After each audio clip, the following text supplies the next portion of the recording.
Hello dear students. तो इस video में डिस्कस करेंगे about the surging Indian economy. तो ओवर द पास्ट 10 ईयर हमारी इकोनॉमी का किस तरह से परफॉर्मेंस रहा है। ओके, तो डिफरेंट हम इन्फ्लेशन के बारे में डिस्कस करेंगे, ग्रोथ रेट के बारे में डिस्कस करेंगे, इंटरनेशनल ट्रेड के बारे में एंड फॉरेन एक्सचेंज के बारे में। ओके, तो these are the different parameter, उनके बेसिस पर हम किसी भी इकोनॉमी को हम जो है जज करते हैं। तो इंडियन इकोनॉमी का जो ओवर द पास्ट 10 ईयर जो रिकॉर्ड रहा है वो काफ़ी अच्छा रहा है और हमारे फंडामेंटल भी काफ़ी स्ट्रॉन्ग है and it is expected that the over next few year our economy will continue to perform, जो है एक अच्छा परफॉर्म करने वाली है। ओके, तो देखिए सबसे पहले हम देखते हैं यहाँ पे कि कुछ इंपॉर्टेंट फिगर देखते हैं यहाँ पे कि Indian GDP grew at the 6.5%। Okay, 6.5% जो है 2024-5 में, ठीक है, हाईएस्ट अमंग द जो मेजर इकोनॉमी है वर्ल्ड में, उनमें सबसे ज़्यादा इंडिया का ग्रोथ है। ओके, एंड आगे इसमें इम्पोर्टेंट है कि इन्फ्लेशन हमारा, सबसे इम्पोर्टेंट बात है कि इन्फ्लेशन हमारा काफ़ी ज़्यादा कम है।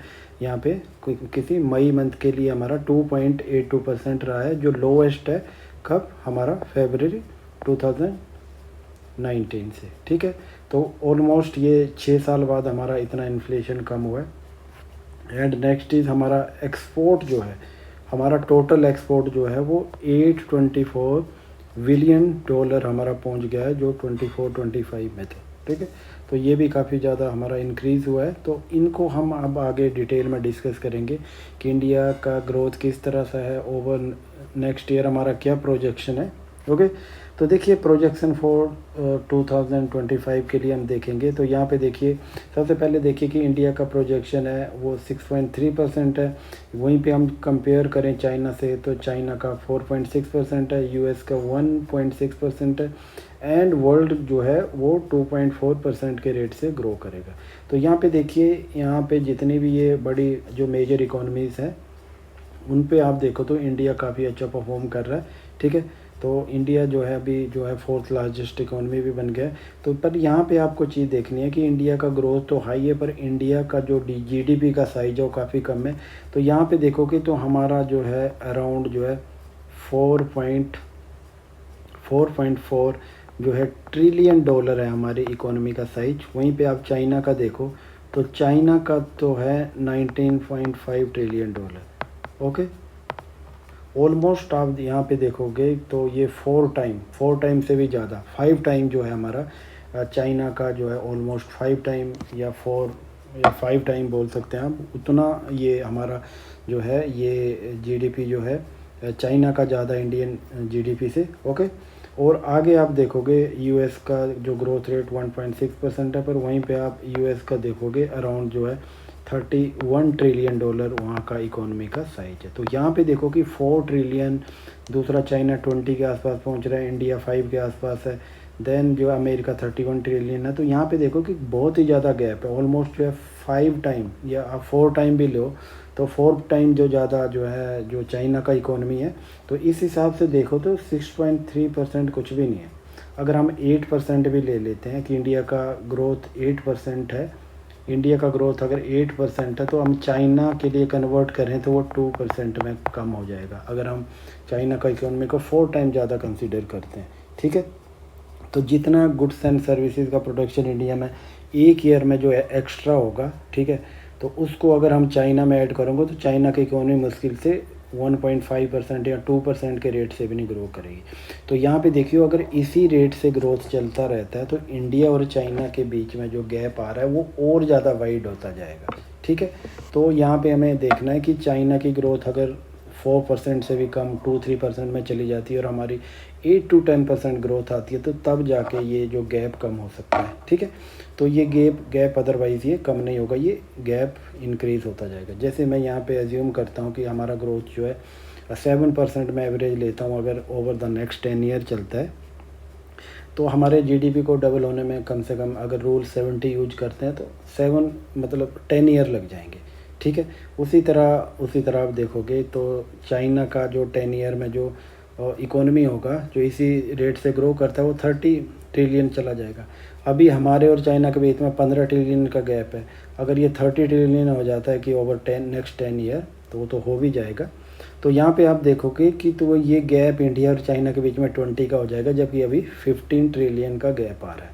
तो यहाँ पे देखिए कि हमें और ज़्यादा ग्रोथ रेट चाहिए, तो इससे जो है हमारी इकोनॉमी जो है वो जो है चाइना के काफ़ी पीछे रह जाएगी और ये गैप और ज़्यादा वाइडर हो जाएगा। और आगे आपको देखना कि पर कैपिटा इनकम के हिसाब से देखें तो इंडिया काफ़ी ज़्यादा पीछे है।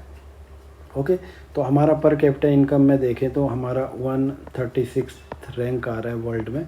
ठीक है, हमारा पर कैपिटा डॉलर के हिसाब से आप देखते हो तो अराउंड जो है हमारा जो है 2500 है। वहीं पर अमेरिका का देखो तो $89,000 वहाँ का पर कैपिटा इनकम है। तो यहाँ पे देखो कि हम चाइना से अमेरिका से काफ़ी ज़्यादा पीछे हैं। और उसी तरह आप सिंगापुर का देखो तो वहाँ पे अराउंड $1,60,000 जो पर कैपिटा इनकम है। तो यहाँ देखो बहुत ही ज़्यादा गैप है।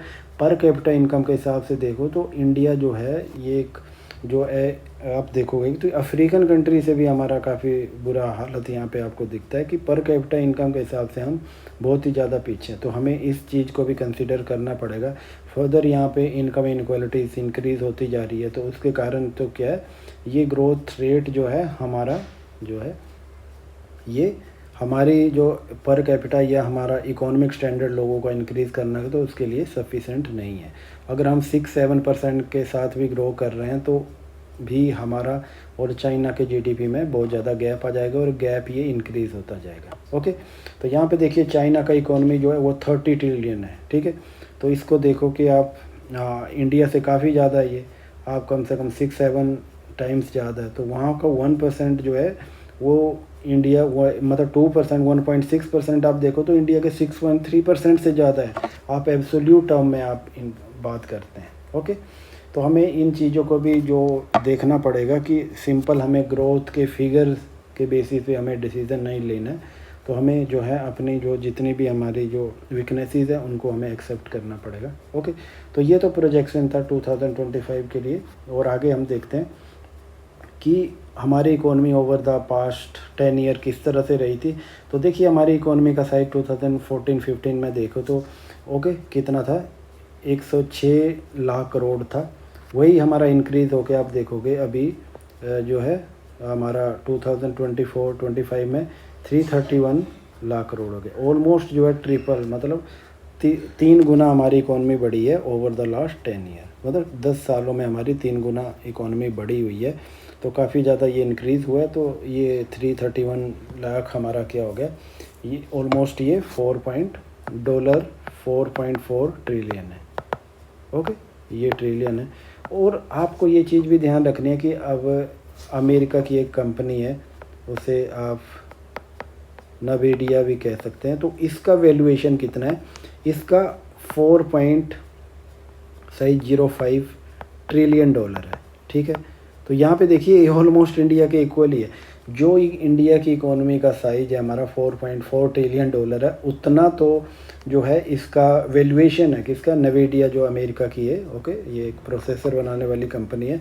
तो इसी का ऑलमोस्ट पूरी इंडिया का जो 150 करोड़ जो जितना गुड्स एंड सर्विस प्रोड्यूस कर रहे हैं, ठीक है, वो भी सारा मिलके मुश्किल से एक नवीडिया को ख़रीद पाएंगे, किसी एक कंपनी को। ओके, तो यहाँ पे आप देख सकते हो कि किस तरह से जो वहाँ के अमेरिका में जो प्राइवेट सेक्टर है, वहाँ की जो प्राइवेट कंपनीज़ हैं उनका कितना बड़ा साइज है। इसी तरह आप इसको एप्पल को देखो, आप उसी तरह आप ये गूगल को देखते हो, फेसबुक को देखो, तो इनके साइज जो है काफ़ी ज़्यादा है। ठीक है, कई बार तो ये कई वर्ल्ड में ऐसी इकोनॉमीज़ है उनके साइज से भी इनका बड़ा है। ओके, तो यहाँ पे हमें चीज़ देखनी पड़ेगी। तो हमें इंडिया को ग्रो करना है तो हमें भी इस तरह से प्राइवेट सेक्टर में हमारी जो है कुछ कंपनी जो इंटरनेशनली एक अच्छा परफॉर्म करती है तो भी हमारी ग्रोथ को आगे ले जाने में हेल्प करेगी। ओके, अब आगे देखिए आपकी यहाँ पे ओवर द पास्ट ईयर देखेंगे आप तो ऑलमोस्ट जो नॉमिनल टर्म में हम देखोगे तो हमारा 9.9% का जो है इंक्रीज़ हुआ है। और रियल जीडीपी में रियल टर्म में देखते हो 6.5% से हुआ है, वो आपको पता ही है, जैसे आपने इकोनॉमिक सर्वे भी पढ़ा हुआ है। अब इन्फ्लेशन की बात करते हैं। देखो इन्फ्लेशन को कंट्रोल करना बड़ा इम्पोर्टेंट है। जैसे इकोनॉमी ग्रो हो रही है, इन्फ्लेशन भी बढ़ रहा है, तो आप देखोगे कि जो फिक्स इनकम ग्रुप है या लोअर सेक्शन ऑफ सोसाइटी है वो काफ़ी ज़्यादा नेगेटिवली इफेक्ट होता है। तो इसलिए ग्रोथ रेट इंक्रीज़ होना चाहिए, भी उसी तरह हमें इन्फ्लेशन को भी कंट्रोल करना है। ठीक है, आपको पता है कि आरबीआई हमारा अब इन्फ्लेशन टारगेटिंग का काम करता है। तो यहाँ पे देखिए मई का जो फूड इन्फ्लेशन था 2.82% था। ठीक है, तो ये काफ़ी अच्छी अचीवमेंट है।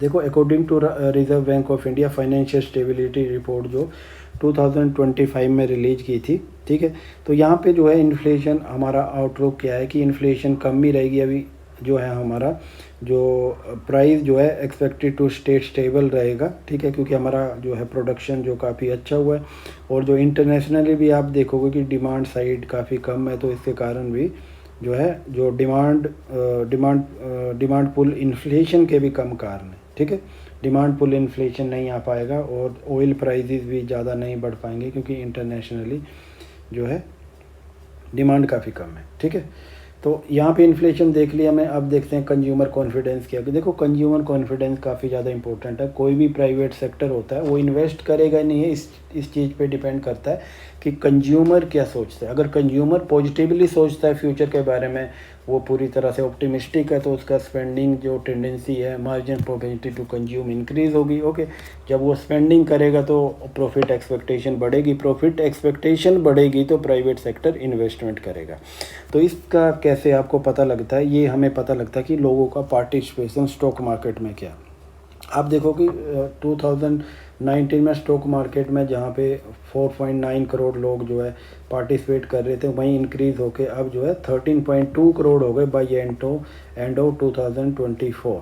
ओके, तो दिस इज़ जो ह्यूज इंक्रीज़ है हमारा। तो ये चीज़ बताता है, हमारा लॉन्ग टर्म पोटेंशियल बताता है कि लोगों को किस तरह से कॉन्फिडेंस है हमारी इकोनॉमी के बारे में, मार्केट के बारे में, कि हमारी इकोनॉमी अच्छा परफॉर्म करेगी। ठीक है, ओवर द ओके। अब एफडीआई की बात करते हैं। देखिए FDI foreign direct investment, this is very important. ये फॉरेन से कैपिटल लाता है, कैपिटल के साथ ये जो है टेक्नोलॉजी को भी लाता है। तो इसलिए गवर्नमेंट कोशिश करती है कि हमारा जितना एफडीआई आए और इन्वेस्टमेंट हो, उससे हमारी प्रोडक्शन कैपेसिटी बढ़ेगी। ओके, इकोनॉमी में production of goods and services बढ़ेगा तो हमारा ग्रोथ रेट बढ़ेगा। देखिए तो हमारा जो है ग्लोबली आप देखोगे कि ग्लोबल इन्वेस्टर के लिए इंडिया टॉप चॉइस बनी हुई है। ठीक है, तो हमने कई सेक्टर में जो है एफडीआई को 100% अलाउ कर दिया है। ऑटोमेटिक रूट के थ्रू की गवर्नमेंट की परमिशन की रिक्वायरमेंट नहीं है। ठीक है, बहुत ज़्यादा फॉर्मेलिटीज़ होती थी पहले।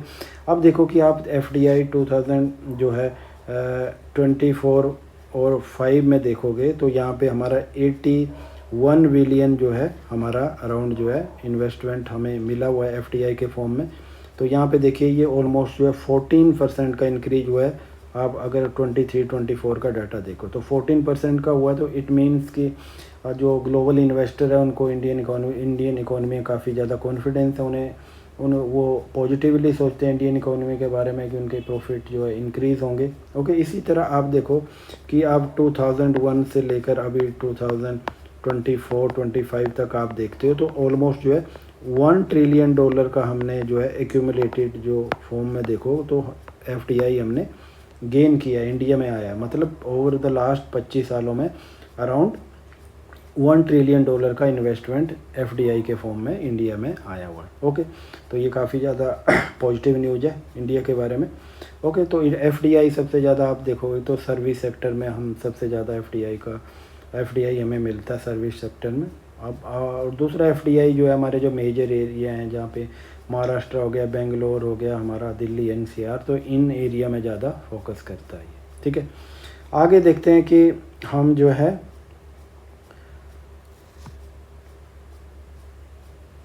अब यहाँ पे देखो जो हमें जो एफडीआई जो मिला था 24-25 में 81 बिलियन था, उसी तरह पिछले 10 साल का पीछे का आंकड़ा देखो तो हमारा 2013-14 में ओनली 36 बिलियन का जो हमें जो है वो यूएस डॉलर में हमें जो एफडीआई रिसीव हुआ। तो यहाँ पे देखिए ये काफ़ी ज़्यादा इंक्रीज है, almost double. Okay, more than double जो इंक्रीज़ हुआ ये एफडीआई में।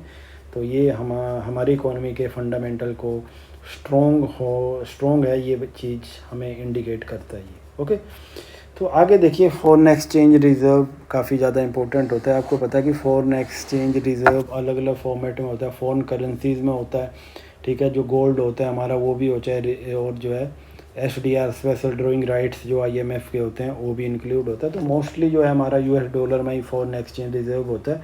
तो अभी हमारा फॉरेन एक्सचेंज रिज़र्व जो है 697 ट्रिलियन बिलियन हो गया, ठीक है। और आप देखोगे ये 2025 में आप यहाँ पे देखोगे जो 91 में जो हमारा 91 में जो क्राइसिस आया था हमारा 91 में क्राइसिस आया, तो वहाँ पे क्या था हमारा मोस्टली जो है 2 वीक्स के लिए भी हमारे पास सफिशेंट क्या जो है वो फॉरेन एक्सचेंज रिज़र्व नहीं था कि हम अपने इंपोर्ट को फंड कर पाए। ऑलमोस्ट शायद मुझे लग रहा है कि 2 बिलियन के आसपास था हमारा, तो काफ़ी ज़्यादा कम था। वो हम पूरे क्राइसिस के फेज से हम वहाँ पे गुजर रहे थे उस टाइम में। तब फिर हम लिबरलाइजेशन, ग्लोबलाइजेशन एंड प्राइवेटाइजेशन जैसी LPG जैसी पॉलिसी को हमने फॉलो किया, और जो है हमारी जो इकोनॉमिक पॉलिसीज थी वो पूरी तरह से चेंज हो गई। ओके, तो अभी देखो कि कहाँ 2 बिलियन होता है और कहाँ 397 बिलियन, तो हमने काफ़ी ज़्यादा इंक्रीज़ किया है। और इसी तरह आप देखो कि उस टाइम हमने देखा कि मोस्टल 10-12 दिन के लिए भी हमारे पास जो है फॉरेन एक्सचेंज रिज़र्व नहीं बचा था कि हम अपने इंपोर्ट को फंड कर पाए। तो अब आप देखो कि हमारे पास इतना हमारा फॉरेन एक्सचेंज रिज़र्व है कि हम 11 महीने तक अपने इंपोर्ट को फंड कर सकते हैं इससे, ठीक है। तो ये क्या चीज़ बता रहा है कि हमारी इकोनॉमी के फंडामेंटल काफ़ी स्ट्रॉन्ग है। ओके, और इसी के साथ आपको देखना है कि इकोनॉमी का कैसे पता चलता है कि एक्सटर्नल डेट जो हमने इंटरनेशनल मार्केट से जो हमने उधार उठाया हुआ है वो कितना है। तो हमारे जो GDP का साइज है उसका सिर्फ 19.1% है, ठीक है। These number show that Indian financial position with rest of world is healthy and stable. क्या बता रहा है कि हमारी रेस्ट ऑफ वर्ल्ड के साथ जो फाइनेंशियल पोजीशन है वो स्टेबल है, ठीक है। तो ये 2 मेन इंपॉर्टेंट पॉइंट्स हैं, आप इनको जो है अच्छे से नोट डाउन कर सकते हैं। तो these are very important. Okay, आगे देखिए करंट अकाउंट के बारे में देखना है कि करंट अकाउंट कैपिटल अकाउंट के बारे में आपको पता ही है। तो यहाँ पे देखिए कि करंट अकाउंट बैलेंस जो है हमारा जो है सरप्लस था 30 बिलियन, ठीक है। ये 1.3% ऑफ GDP है इन फोर्थ क्वार्टर 2024-5 में, ठीक है, कंपेयर टू 4.6 बिलियन जो in same quarter of previous year. मतलब एक क्वार्टर की बात कर रहे हैं अभी, एक क्वार्टर में हमारा जो हमारा फोर्थ क्वार्टर था 24-25 में, तो अब हमारा जो है करंट अकाउंट जो है वो पॉजिटिव था। ओके, अब आगे आप देखिए कि फाइनेंशियल ईयर में जो हमारा 24-25 था उसमें जो हमारा करंट अकाउंट डेफिसिट था, ये मैंने एक क्वार्टर का बात किया, पर टोटल आप देखोगे जो 0.6 GDP का था, ठीक है। ये जो है काफ़ी ज़्यादा लो है क्योंकि हमारा जो सर्विस एक्सपोर्ट है और रेमिटेंसी जो फॉरेन कंट्री से आते हैं, जो इंडियन जो बाहर की कंट्री में काम करते हैं वो भी इंडिया में डॉलर भेजते हैं, तो उनको क्या कहते हैं हम रेमिटेंसीज कहते हैं, ठीक है। तो रेमिटेंसीज कारण भी हमारा जो है करंट अकाउंट जो है डेफिसिट कम हुई है। उसी तरह हमारा सर्विस एक्सपोर्ट जो है काफ़ी स्ट्रॉन्ग है, IT सर्विसेज जो हम एक्सपोर्ट करते हैं इंटरनेशनली, तो उसके कारण हमारा करंट अकाउंट डेफिसिट जो है काफ़ी कम रहता है। ओके, आगे आप देखो कि एक्सपोर्ट के बारे में बात करते हैं। तो इंडिया का एक्सपोर्ट के बारे में देखोगे तो ये मैंने पहले भी डिस्कस किया था कि आपका 824 बिलियन हो गया, ठीक है। तो करंट आप लास्ट पीरियड से आप देखोगे तो ये ऑलमोस्ट जो है 6.01% ज़्यादा है। पिछली बार हमारा 778.1 बिलियन था, ठीक है।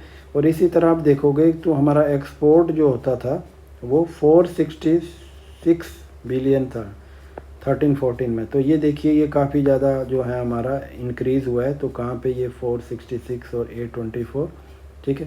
तो ऑलमोस्ट ये डबल हमारा हो गया over the last 10 year. Okay, तो देखिए हमने हर फ्रंट पे हमारा जो परफॉर्मेंस जो है वो काफ़ी अच्छा हो रहा है। पर ये देखिए हमारी इकोनॉमी का साइज और हमारे नंबर ऑफ जो है हमारे जो लोग हैं हमारी कंट्री में अराउंड द 150 करोड़, तो उसके हिसाब से जो हमारा साइज है अभी भी काफ़ी कम है। तो हमें इसको और ज़्यादा आगे ले जाना है अगर हमें जो है जो पर कैपिटा हमारा जो इनकम है उसको इंक्रीज़ करना है।